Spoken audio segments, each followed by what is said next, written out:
করোনার প্রভাবে মৃৎশিল্পীদের অবস্থা এখন বর্তমানে আশঙ্কাজনক। হাতে গোনা কয়েকদিন, তারপরেই কালী পুজো।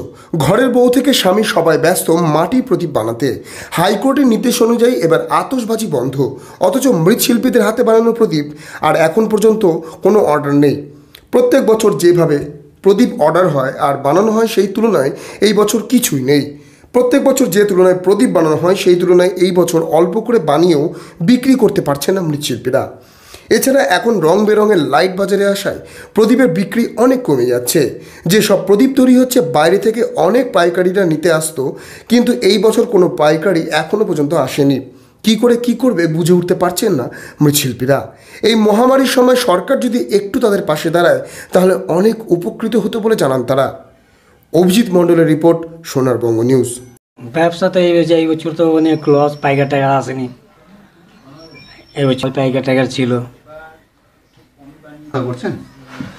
না, পাইকারি তো আসেনি, তার বিক্রি বাটার কি হবে। এবার তো পুজো গেল, তো এরকমই লোকজন তো অনেক কম। প্রত্যেক বছর যেভাবে বানান তার থেকে এই বছর কতটা বাড়তি না কমতি আছে? অনেক কমতি আছে। আগেবার তো 50,000 বানিয়েছিলাম, এবার 20,000 বানিয়েছে। এতেও তো বিক্রি হবে কি হবে না, এটাই তো মুশকিল। দোকানে সেল দেন? পাইকারকেও দিই, নিজেও বিক্রি করি। এবার কীরকম দাম পড়তে পারে প্রদীপের? প্রদীপের খরিদ্দারের হিসাব আছে, খরিদ্দার না হলে কম করে, খরিদ্দার যেরকম আসবে এরকম দাম হবে। তাও আপনাদের একটা তো দাম ফিক্সড করেছেন যে এরকম হলে দাম আপনাদের পোষাবে। তো ওই ধর কি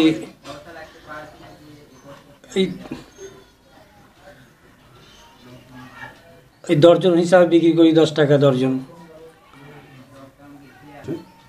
গোপাল পণ্ডিত। এবার সেরকম আমাদের অর্ডার নেই।